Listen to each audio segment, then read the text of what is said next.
Today I have a video about weird bad habits you might have as a Smash player. These habits are kind of weird. I promise you're not going to find these on other videos, except maybe the last one. That one's not that weird, but there aren't going to be any basic nerdy tips like, please never do the same get up option, because like, you know that already. Even if you still do the same get up option, like even if you do it, you've heard that advice before, right? Probably. The stuff in this video, you probably have not. Now the level of skill I see these habits show up the most are kind of all over Elite Smash, and people who do alright at locals, but rarely top 8, like 2 tours and stuff. So actually kind of where I'm at. I'm also kind of not the best at this game, but hey, you know, at least I hang around cool people that actually are good at this game, and this is how I pick up on these things.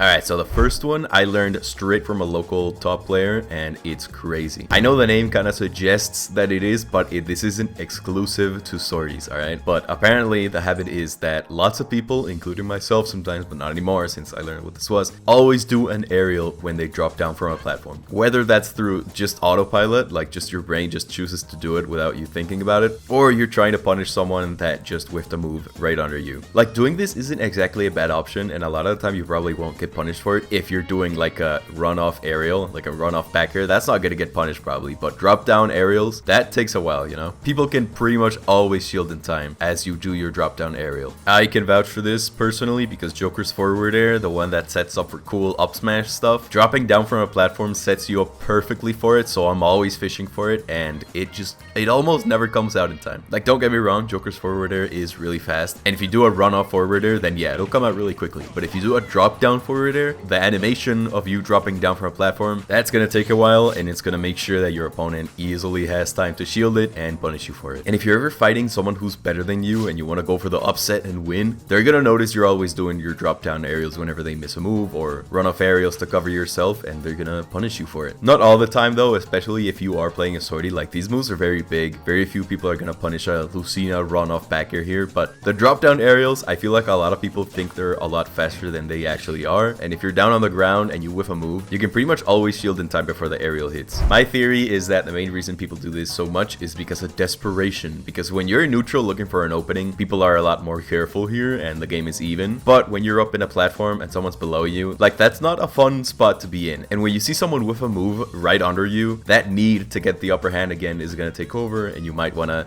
drop down aerial to turn it around. And then for run off aerials, like, all you want to do is get off the platform and get to a better spot, right? Like, landing the hit doesn't really matter, it's more about retreating, right? Like, maybe if the hit lands then you move in, but the main point of throwing out an aerial here, this is kind of a defensive option a lot of the time. But still, I think we gotta remember that just because you don't care whether or not the move lands doesn't mean there's no risk to it. Maybe that's why this guy called it the swordie's plat drop, because swordie players tend to throw out a ton of moves all the time, not caring if they're gonna hit, because that's how zoners work. And yeah, that's habit number 1. Remember that against good players, even subtle defensive options like these have some risk involved, and also be sure to punish these yourself when people do them to you. Fun ways to get out of the platform can be jumping away, try your luck somewhere else, right? You can hold shield and wait and mix up your timing, and dropping down right on their face can still be a risky but fun, viable play. Just make sure you mix what you do up. You can land and go for a grab, but that's gonna take a while. Probably not the best idea, but if you have a command grab, you can do that. You can break their shield if you're a super cool Lucina player like me. And if you're doing these drop down aerials offensively, I mean cool, they can work. Just know that your odds are always better when you have better positioning, so you know, you can always be hunting for combos and combo starters, right? The safer play is always to hunt for those combo starters when the game is even and not when you're at a tight spot. But that's just some universal good advice right there, so let's get back to some more weird, funky optimizations. Alright, this one is a little weird because it doesn't sound like it belongs in this video, but trust me, there's more to it, and it's always doing get up attack, parenthesis, when your opponent is near you. If this video reached you in the algorithm somehow, I believe you probably don't do that all the time. But a lot of people do default to get up attack when they get put into a tumble and they see their opponent heading towards them. Maybe it's the fear of getting your roll read, maybe you meant to tech and you missed it and you're just trying to swat them away before they get their Twitter clip, you know, something like that. I feel like a lot of people out on Elite Smash properly mix up their get up options, unless I'm running towards them to like maybe get a jab lock or try to react to their roll, in which case they go for a get up attack a lot more, and it's kind of easy to catch. Get up attack isn't a bad option, of course. Like, a lot of the time people get greedy mid combo, and this is a good way to get them to go away. But again, since a lot of really cool clips end with a nice roll read, it might just be the fear of getting hit by a really cool combo and upload it to social media, right? That makes you want to interrupt the combo with a get up attack. So this one was kind of short. Just know that matching get up attacks when put into a tumble at close range isn't gonna fly at the local, alright? These are super easy to catch.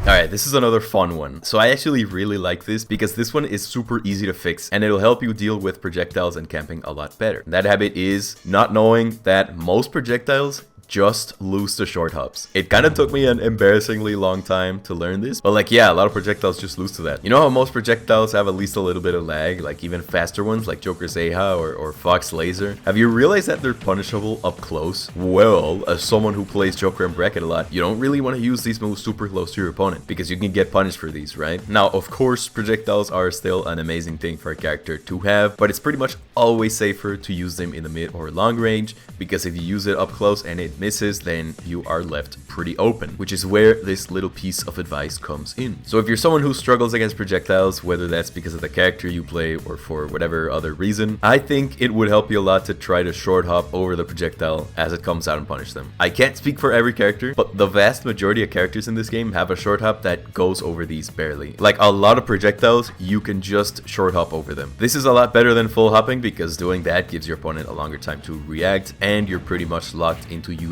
a landing option on them. Whereas short hopping over Samus Missile, for example, you touch the ground again fast enough for you to have access to all of your grounded options too. It's really cool. At the same time, be sure to not get anti-aired, because in this example, Samus players love to shoot missile and then jump and forward air, so you need to be quick, but like, you don't always need to go for a punish. That's another fun part about this tip. It's really not that big of a commitment to short hop over a projectile. Like, you can jump over and dash back, see what they do, and even if you don't get anything, you still scope out how they reacted when they noticed that you could have punished it. Obviously, not everyone that uses a projectile is a camper or anything like that, so some people are gonna mix up their options more than others, and they're gonna be a lot better at evading you, but as long as they know you're quick enough to punish projectiles at a mid to long range, that's gonna be enough to scare them into using them a little bit less at least. And if they're bad and they're not adapting, then cool, keep doing it and punishing them until you win. Nice. This works against so many projectiles. The only ones I'd say are a little risky are ones that go in weird angles or have big hitboxes, like Joker's Side B or Duck Hunt's projectiles or Hero's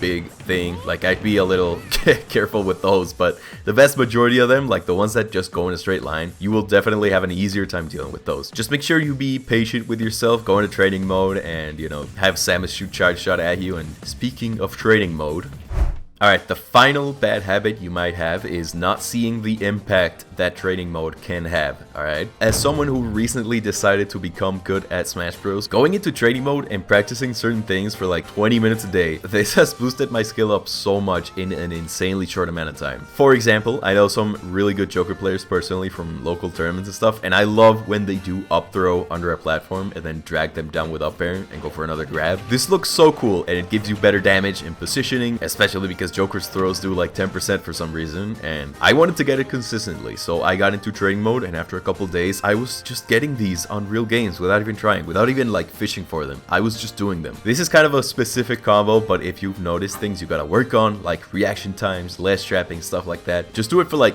15 minutes a day or until you get bored. I love listening to new music, so I just put on a random album or something until I get bored, and that's it. It's easy. Of course, this becomes 10, 100, 1,000 times more helpful if you have the training mode mod pack, but you need a modded Switch for that, and I know a lot of people can't just mod their Switch, especially with the Switch 2. A lot of people probably bought that already, so I don't know, but I was lucky enough to have an old enough Switch, and I went through the process of modding it, and it was so worth it. But even if you don't have it, I really feel like just 20 minutes a day on training mode, working on anything you like, whether it's something kind of niche like the drag down uppers I mentioned, or something more universal like movement in general, this will help you so much, alright? Don't underestimate training mode, regardless of if you have the mod or not.